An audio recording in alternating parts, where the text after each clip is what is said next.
So I kind of just wanted to talk about what a lot of online business owners don't talk about, the failures, the messing up. And I think I messed up big time, but I fixed it and I'm here to share. So the problem that I had was I didn't know what the hell I wanted to do with my business.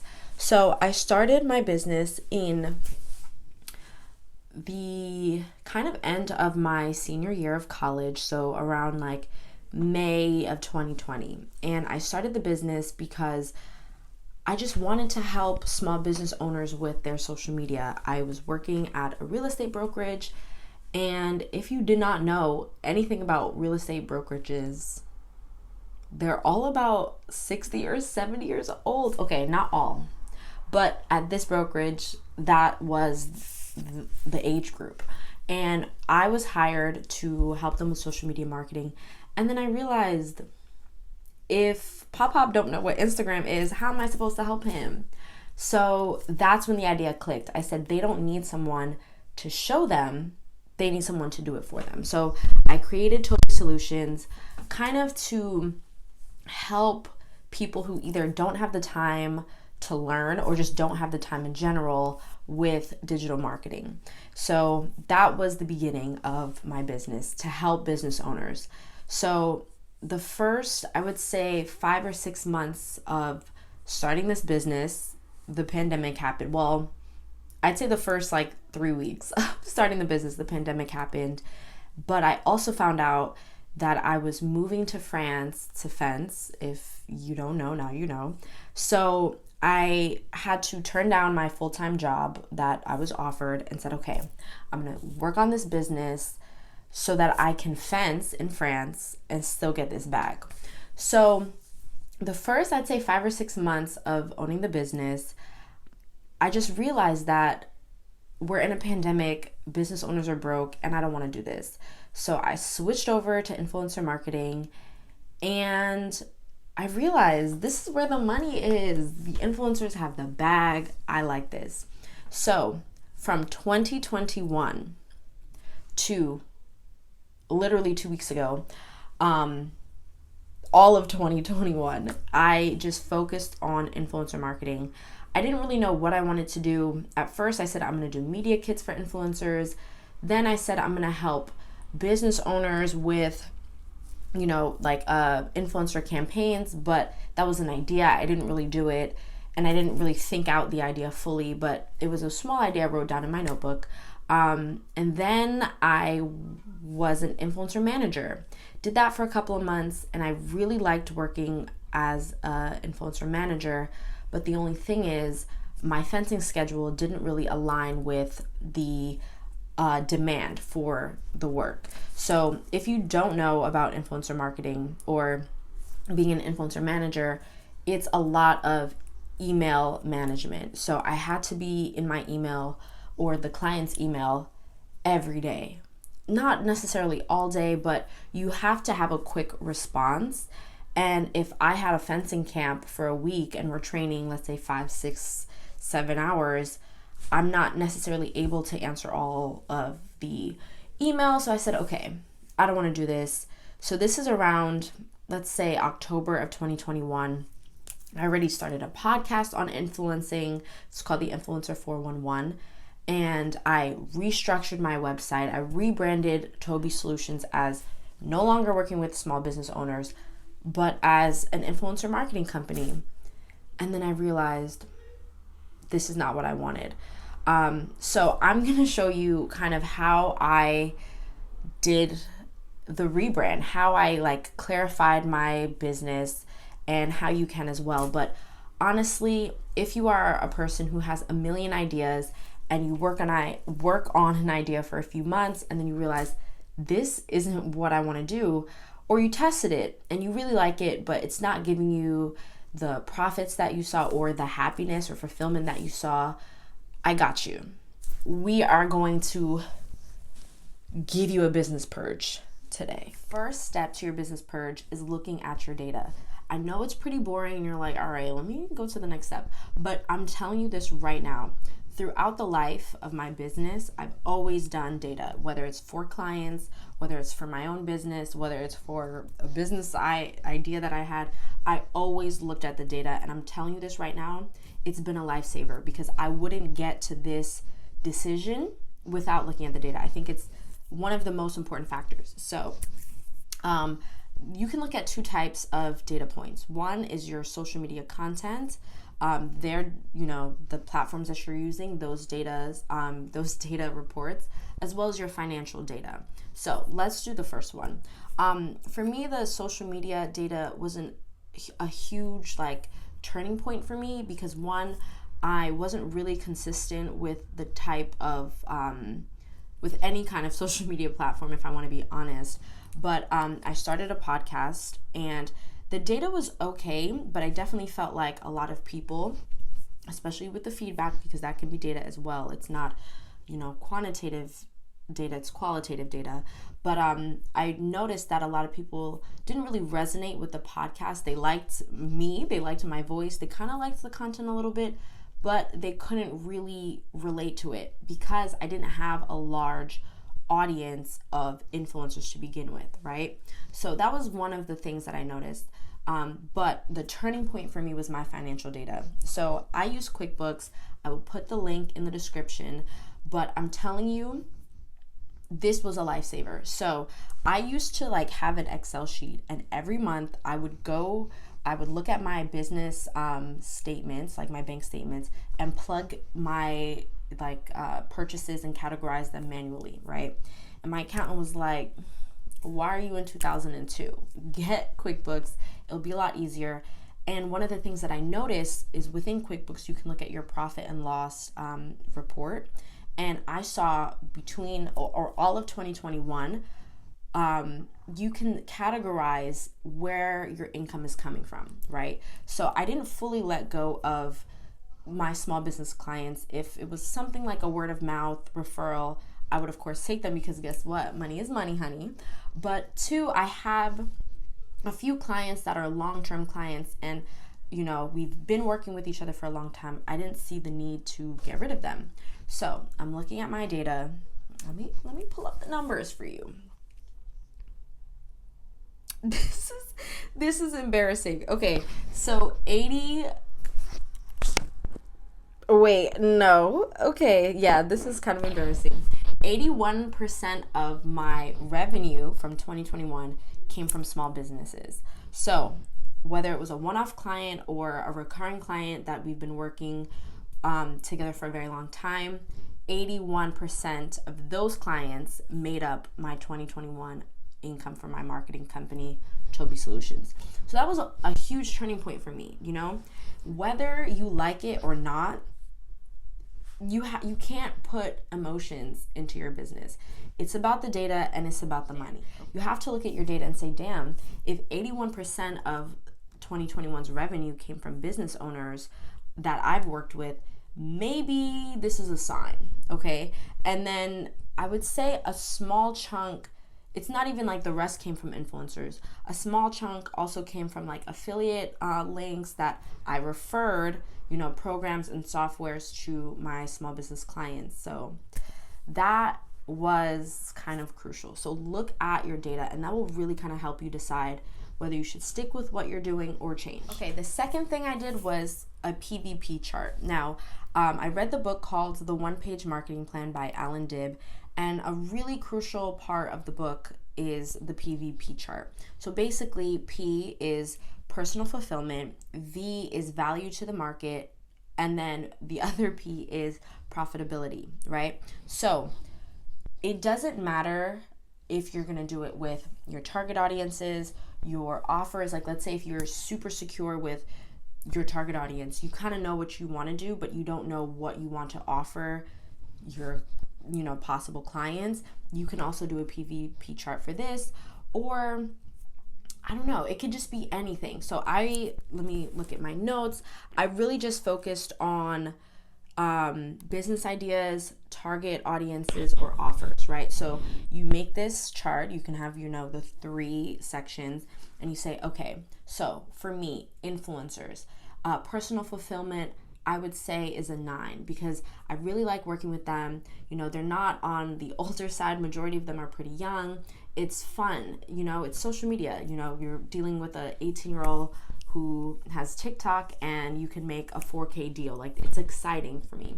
The value to the marketplace, a lot of the times influencers are kind of doing things on their own. There might not be a lot of money. It's a lot of commission work, but depending on what you're offering, it's a lot of commission work, especially as a manager.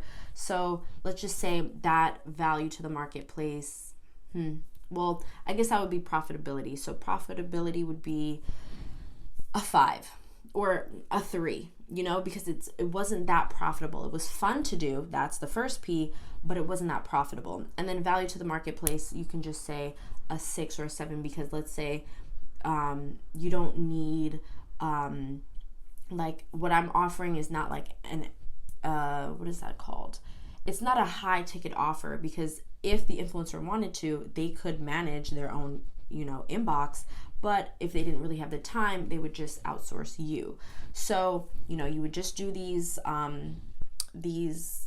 categories to see what is the best target audience, what is the best offer, what is the best business idea. So for me, I did it with what's the best business idea. And then after I said, okay, I think I'm going to go with this, then I went down to offers, and to figure out, okay, which offer gives me personal fulfillment, which offer is very valuable to my target audience of small business owners. I'll tell you what I'm doing at the end. I won't ruin it. And then lastly, I said, okay, what's bringing in the bag? Because that's important too. So do that, and I will link that book in the description box so you can read it. It's not that hard, okay? I think the audiobook is like 8 hours. So that is the second step to your... And then the third step that I did was talking to mentors, okay? This one is important. So I spoke to 2 people that were really, really helpful. The first person, someone who I look up to. Her name is Bree. She owns the company Slight Breeze, slightbreeze.co. Go check it out. But she is someone who I look up to, where she's a couple years older than me, but she just had her first 6-figure year, okay? 2021 was her 6-figure year. I felt it for her, but I really confide in her as a business owner. She is a creative director. She kind of started out as, doing a little marketing for small businesses. So I trust her opinion.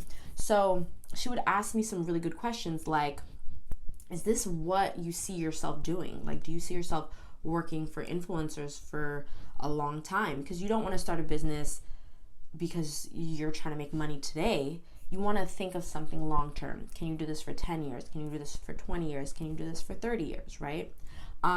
Another question that she asked me, which was really good, is, are you thinking about your customers? Are you thinking about what their questions would be, right?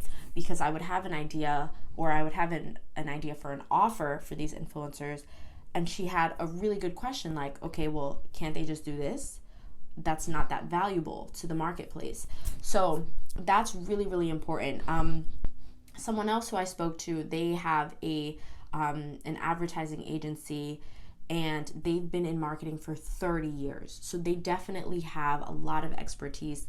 And I think our conversation was like 30-45 minutes, and it just freaking blew my mind, okay? So I would say try to find a mentor. It doesn't have to be like a super serious, like, okay, we're talking every week or every 2 weeks. Even if it's just to run an idea by, this will really give you a lot of clarity instead of wasting a year on something when you could have just asked a simple question and they can help you iron out those details. Do not ask your friends who don't own businesses, okay? The mindset is like, no, it cannot match, all right? The math is not mathing when you ask someone who doesn't have a business about your business. I'm telling you, the 9-to-5 mindset is different. I don't know what it is, but sometimes you'll ask like, hey, best friend, does this website look great? Okay, they can fix the grammar, but someone who owns a business might have a little bit of experience in, well, when I did my website, these were the pros, but I also saw these mistakes. Maybe you should look at that. So do not ask your friends, or your family if they don't own a business. Cut it out. That's your resolution for 2022. Stop asking people who don't have an idea how to help you. The next thing that I would say to do is write it out, okay? Think of the long-term goal. It doesn't have to be, what's your 5-year plan? What's your 10-year plan? No, it doesn't even have to be all of that. But just think of like, okay, what can I offer a client for 6 months, for 1 year, for 2 years, for 5 years, right? And the mentor that I was telling you about, the man who has been in marketing for 30 years, he said, you should start, giving your clients a 6 month to 1 year retainer. And I was thinking, well, I don't know what I want to do in 6 months or 1 year. And he kind of like brought the idea of, well, if a business is not planning for 6 months at a time or a year, then is that really the client that you want to work with? And you have to think of it like that. If you don't know what you want to offer in 6 months or a year to a client, why would they want to work with you? Okay. So just start thinking of a long-term plan and see, okay, how can I build my customer or long-term customer value, right? So for instance, as a marketing manager, let's say if I'm just doing emails for 1 year, okay, now it's a year and a half, we're making money. How can I scale this offer? Can I give them a separate offer that's, the level up? Or do I increase my price after a certain amount? What can you do? What can you offer? Who can you target that is just a long-term partnership?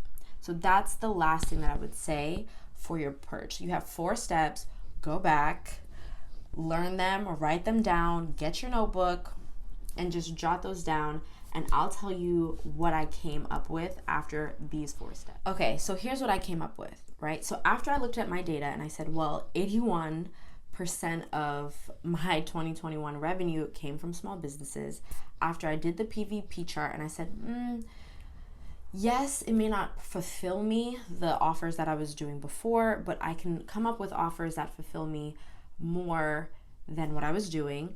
The value to the marketplace with working with small business owners is so much higher than it was with influencers, and the profit, 11 out of 10. Okay, broke the chart, 11 out of 10. Businesses, when you can really offer them something and show them a direct ROI, this is what really helped me change. It is a lot easier to offer something that has a direct ROI.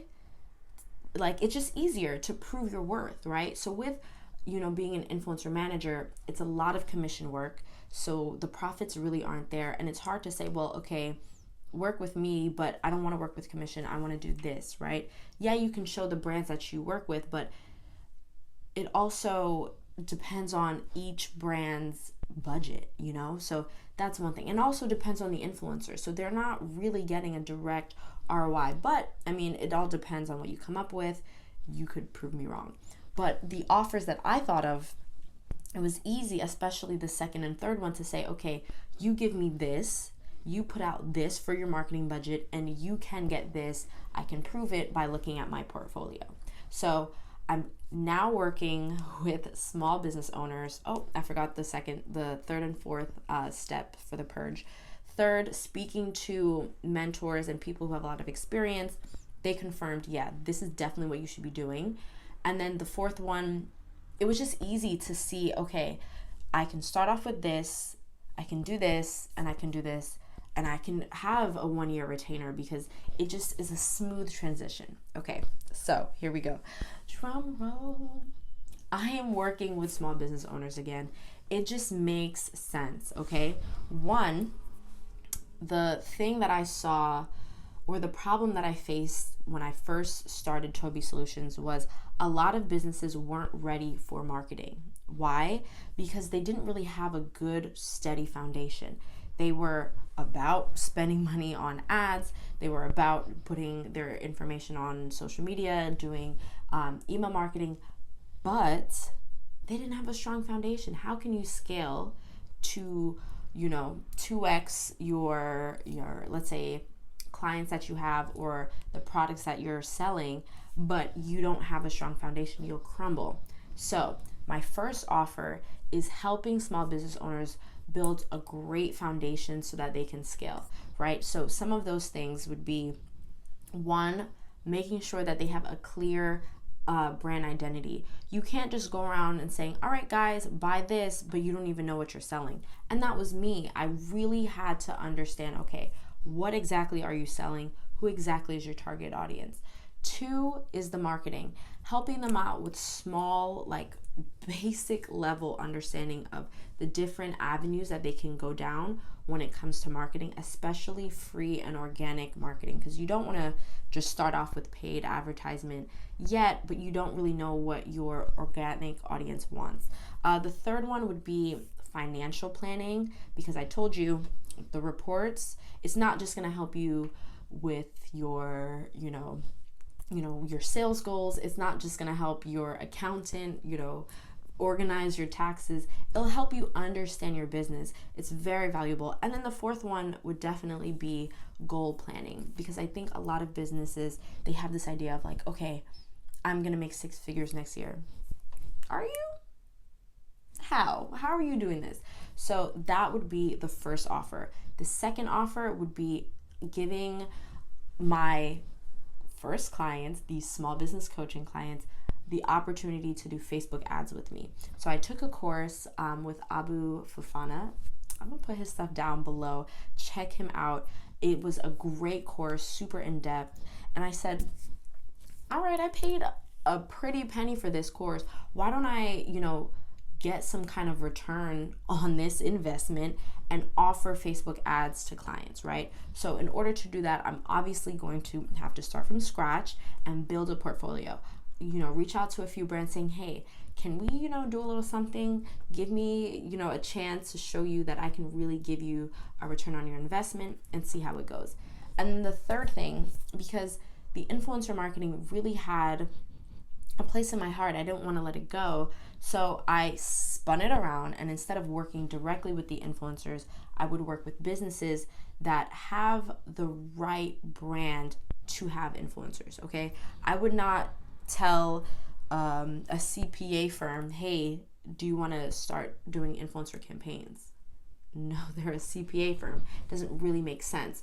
But, I would offer a select clientele, hey, I can help you organize your influencer campaigns. Let's, one, create a goal. What do we want to achieve with working with influencers? What is our budget? How many influencers do we want to work with? Communicating with the influencers, seeing which one is good and which one is bad. So that's what I came up with.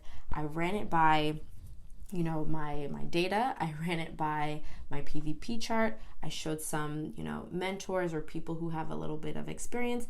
And I really sat down and I wrote, okay, here's the plan. So it does make sense to say, yeah, we're working on a 6-month retainer. We're working on a year retainer, because it's all planned out. So that is what I came up with.